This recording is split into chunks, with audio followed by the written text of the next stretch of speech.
Hey guys, welcome back again to NC couple TV. Hope आप सब लोग अच्छे से होंगे और मैं भी एकदम मस्त बिंदास हमेशा की तरह। Thank you so much for watching हमारे सारे वीडियोस, इतना प्यार देने के लिए। तो आज हम आपके लिए लेके आए ऑन स्पेशल रिक्वेस्ट एक वीडियो जो कि मैंने सुना है और बहुत सारे लोगों के क्वेश्चन भी रहते हैं कि यूएस आने के लिए कौन सा वीजा लगता है, कैसे अप्लाई करते हैं, क्या क्या डिफरेंट डिफरेंट टाइप्स के वीजा हैं जिससे हम यूएस आ सकते हैं। कोई पढ़ने आना चाहता है यूएस अपनी हायर स्टडीज के लिए, लाइक एमएस करने आना चाहता है, कोई जॉब करने के लिए यूएस आना चाहता है। जैसे आप इंडिया में किसी कंपनी में काम कर रहे हो और आपकी कंपनी आपको यूएस भेजना चाहती है तो कौन सा वीजा लगेगा, या आप खुद आना चाहते हैं किसी कंसल्टेंसी के थ्रू तो वो कैसे आपको भेजेगी यूएस, या फिर अगर आप ऑलरेडी यूएस में हैं हमारी तरह और अपने पेरेंट्स को यहाँ बुलाना चाहते हैं तो उनके लिए हमें कौन सा वीजा अप्लाई करना पड़ेगा जिससे कि वो यूएस आ सके। तो आज हम डिफरेंट कैटेगरीज ऑफ वीजाज जो कि यूएस गवर्नमेंट ने बनाए हुए हैं जिससे कि डिफरेंट नेशनैलिटीज के डिफरेंट डिफरेंट कंट्रीज से लोग यूएस आ सकते हैं। तो आज हम मेजरली वो सारे इंडियन वीजाज के बारे में बात करेंगे जो कि यूएससीआईएस जो पूरा डिफरेंट टाइप्स ऑफ वीजाज को मैनेज करती है। तो उसने कौन कौन से वीजा हैं जो अलॉट किए हैं डिफरेंट डिफरेंट कैटेगरीज में। तो आज हम उन सारे वीजाज के बारे में बात करेंगे। प्लीज बने रहिएगा पूरे वीडियो में मेरे साथ, जिसमें मैं डिफरेंट सिनेरियोज आपके साथ शेयर करूंगी जो मैंने भी देखी लास्ट 1.5 ईयर्स में। बात करते हैं अगर कोई यूएस आना चाहता है इंडिया से तो वो कौन से वीजा अप्लाई करे। मेजरली दो तरह के वीजा होते हैं, एक होता है इमिग्रेंट वीजा, दूसरा होता है non immigrant visa. Immigrant visa वो होता है जिसमें आप बताना चाहते हैं कि आप कंप्लीटली अपनी कंट्री यानी कि इंडिया से माइग्रेट हो रहे हैं यूएस में और अब आप वापस नहीं जाएंगे, आप परमानेंटली यूएस में आना चाहते हैं और रहना चाहते हैं हमेशा के लिए। ये इमिग्रेंट वीजा का केस तब एप्लीकेबल होता है जब जैसे कि आपका कोई ऑलरेडी रिलेटिव है या आपकी फैमिली है जो यूएस में रह रही है और आप यूएस आना चाहते हैं और बताना चाहते हैं कि अब इंडिया में मेरा कोई नहीं है, मेरी जो भी फैमिली है सब कुछ यूएस में ही है तो मैं इसलिए यूएस मूव होना चाहता हूँ। उस केस में जो यूएस में आपके रिलेटिव या फैमिली जो रह रही है वो आपके लिए ये इमिग्रेंट वीजा की एप्लीकेशन फाइल करेगी। उसके साथ साथ बहुत सारे डॉक्यूमेंट्स लगेंगे जो कि दिखाएगा कि अब आप इंडिया से परमानेंटली क्यों मूव हो रहे हैं यूएस में। और उसके बाद आपकी एप्लीकेशन को जो यूएससीआईएस जो यूएस की सरकार है वो स्क्रूटनाइज करेगी, चेक करेगी कि ये सारे वैलिड रीजंस हैं कि नहीं जो आपने एप्लीकेशन में दिए हैं। उसके बाद अगर वो अप्रूव हो जाती है तब आपको यूएस का वीजा मिल जाता है, वो भी इमिग्रेंट कैटेगरी का। ये जो मैंने रीजन बताया है ये सबसे मेन रीजन था और सबसे सेफेस्ट रीजन था। इसके अलावा भी आपको इमिग्रेंट वीजा मिलने के चांसेस होते हैं जब आपके पास जैसे कि कोई बहुत ही ज्यादा एक्स्ट्रा ऑर्डिनरी स्किल है या फिर आप बहुत ही बड़े इन्वेस्टर हैं। आप इस केसेस में भी आपको बहुत जल्दी यहाँ की सिटीजनशिप और इमिग्रेंट वीजा मिल जाता है। बट ये जनरली ये वाला केस ज्यादा फीजिबल नहीं होता और पॉसिबल नहीं होता, इसीलिए यहाँ पे आती है सेकेंड कैटेगरी जिसमें हमारे जैसे लोग जो है यूएस आते हैं काम करने के लिए, वो होती है नॉन इमिग्रेंट कैटेगरी। तो ये वो वीजा कैटेगरी होती है जैसे कि नाम से ही पता चलता है कि आप आ तो रहे हैं यूएस बट आप परमानेंटली नहीं आ रहे हैं रहने के लिए। आप सिर्फ यहाँ पे आ रहे हैं कुछ टाइम पीरियड के लिए काम करने के लिए या कोई भी रीजन के लिए, पढ़ने के लिए, और उसके बाद आप वापस अपनी कंट्री में चले जाएंगे। तो हम सब बिलोंग करते हैं मेजरली नॉन इमिग्रेंट कैटेगरी में। तो इसमें आपके पास डिफरेंट डिफरेंट टाइप के डिफरेंट डिफरेंट वीजा है जो यूएस सरकार प्रोवाइड करती है। जैसे कि विजिटर वीजा, जैसे कि अगर आप रहते हैं इंडिया में बट आपके पास बहुत पैसा है या आपकी फैमिली आपके कुछ रिलेटिव्स फ्रेंड्स यूएस में आप घूमने आना चाहते हैं तो वो विजिटर वीजा प्रोवाइड करती है। अगर आप पढ़ाई करने के लिए हायर स्टडीज के लिए यूएस आना चाहते हैं तो स्टूडेंट वीजा प्रोवाइड करती है। मेरे जैसे लोग जो कि यूएस में काम करने के लिए आते हैं तो उसके लिए H1 वीजा प्रोवाइड करती है, L1 वीजा प्रोवाइड करती है। साथ ही साथ और भी डिफरेंट डिफरेंट कैटेगरीज के वीजाज हैं जो यूएस सरकार प्रोवाइड करती है। मैंने यहाँ साइड में लिस्ट लगाई हुई है, देखिए लिस्ट कितनी ज्यादा लंबी और कितनी डिफरेंट डिफरेंट कैटेगरीज है। जिस कैटेगरी में आप बिलोंग करते हैं और आप आ सकते हैं यूएस हर डिफरेंट डिफरेंट कैटेगरी के लिए। उसके साथ साथ मैं यूएससीआईएस की इस वेबसाइट का लिंक डिस्क्रिप्शन में भी डाल दूंगी, तो इन डिटेल अगर आपको हर वीजा के बारे में जानना है तो आप वो लिंक में भी चीजें पढ़ सकते हैं। तो अगर आप जर्नलिस्ट हैं, आप एथलीट हैं या फिर आप प्रीस्ट वगैरह, तो इन सब के लिए डिफरेंट डिफरेंट कैटेगरी के वीजाज एप्लीकेबल होते हैं। तो वो सब आपको अप्लाई करना पड़ता है सिस्टम में और फिर एक बार जब वो अप्रूव होता है तब आप उस वीजा के थ्रू यूएस आ सकते हैं। तो अब बात करेंगे डिटेल में नॉन इमिग्रेंट वीजा के बारे में, कौन कौन से मेजर नॉन इमिग्रेंट वीजा है और कैसे क्या प्रोसेस है जिसको अप्लाई करके आप यूएस आ सकते हैं। तो सबसे पहले जैसे कि मैं एक ऑन H1B वीजा पे जो कि होता है टेम्परेरी वर्क वीजा, जो कि वैलिड होता है 3 इयर्स के लिए और एक्सटेंड करा सकते हैं प्लस मोर 3 इयर्स, मतलब टोटल 6 साल के लिए वैलिड होता है ये वीजा। तो आप 6 साल के लिए यूएस में रह सकते हैं और काम कर सकते हैं। तो आपकी कंपनी है जो आपका एम्प्लॉयर है, आप इंडिया में काम करते थे, अब उसको जरूरत है कि आप यूएस में आके उनके लिए काम करें कस्टमर के लिए,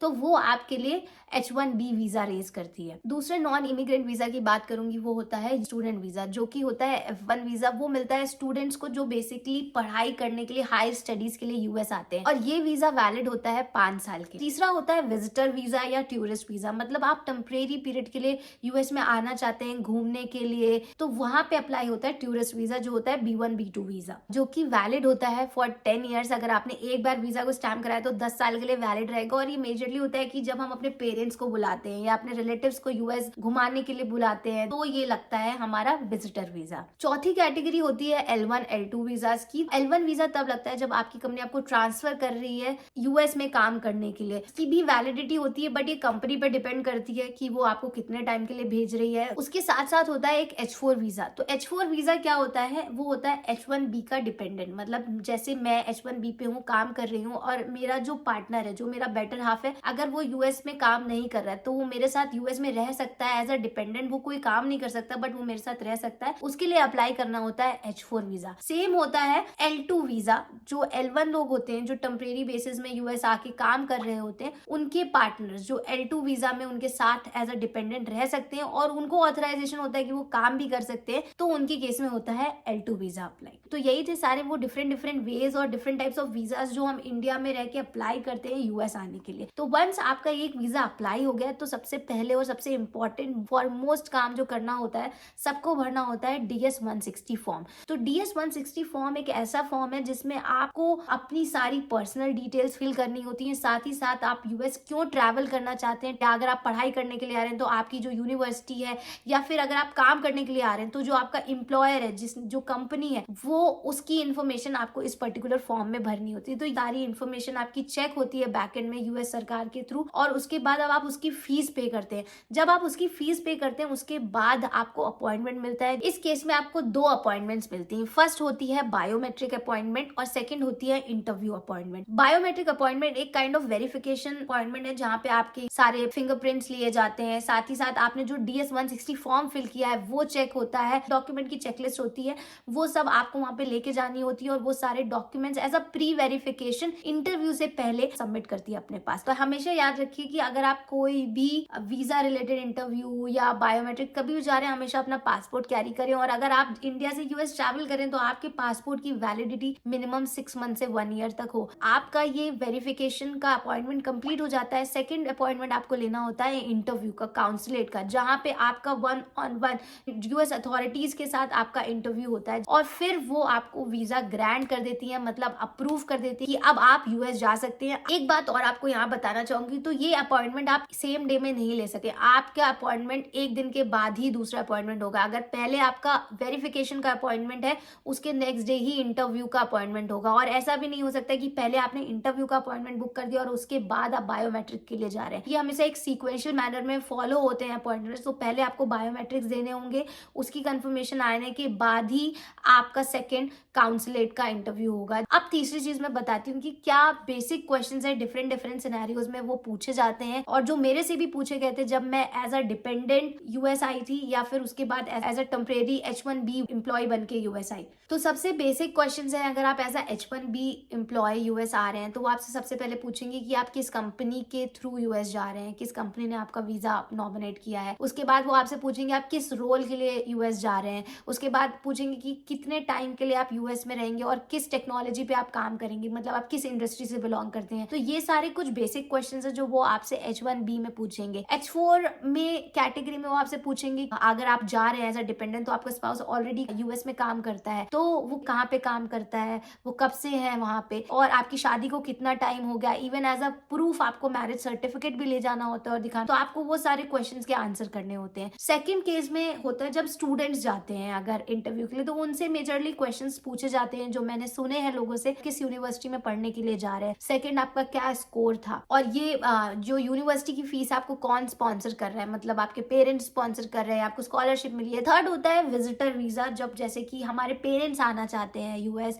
घूमने के लिए, हमसे मिलने के लिए, तो उनसे क्या क्वेश्चन पूछे जाते हैं। उनसे मेजरली क्वेश्चन पूछे जाएंगे कि कौन आपके रिलेशन में जो यूएस में रह रहा है, तो आपका क्या मेजर पर्पस है यूएस विजिट का, और आप कहाँ कहाँ जाएंगे, आपकी ट्रैवल टिकट्स, आपकी डेट्स वगैरह वो आपसे पूछेंगे।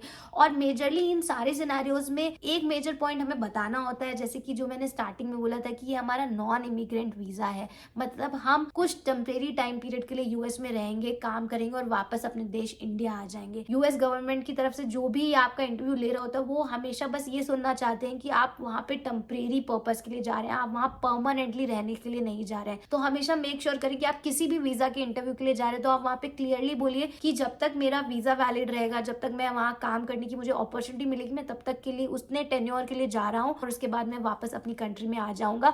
सेम फॉर टूरिस्ट वीजा कि मैं अपने बेटे से या बेटी से मिलने के लिए 2 से 3 महीने के लिए जा रही हूँ और उसके बाद हम वापस अपनी कंट्री इंडिया आ जाएंगे। और रीजन भी देना होता है कि आप इंडिया वापस क्यों आएंगे। तो आप बता सकते हैं कि जैसे कि मेरा ऑलरेडी बिजनेस है, मेरी बहुत सारी प्रॉपर्टी जो इंडिया में है, इसी वजह से मेरा रीजन नहीं है कोई भी यूएस में स्टे करने का फॉर लाइफ लॉन्ग। और साथ ही साथ कॉन्फिडेंटली चीजों को आंसर करें, उस केसेस में वीजा कैंसिल होने के चांसेस बहुत ही मिनिमल होते हैं। तो यही सारे कुछ मेजर चीजें हैं वीजा इंटरव्यू से रिलेटेड और टाइप्स ऑफ वीजा से रिलेटेड जो मैं आप सबसे शेयर करना चाहती थी। होप आपको वीडियो इंटरेस्टिंग लगा होगा और यूजफुल लगा होगा। और अगर इससे रिलेटेड आपके कोई और क्वेरीज और डाउट हैं तो प्लीज कमेंट सेक्शन में जरूर पूछिएगा। मैं अपनी तरफ से कोशिश करूंगी सारे क्वेश्चंस को आंसर करने की और इन्फॉर्मेशन गैदर करने की। अगर मैंने इस पर्टिकुलर वीडियो में मिस करी है तो आगे आने वाले वीडियोस में जरूर कवर करूंगी। Thank you so much for watching MC kabaddi TV. Love you guys.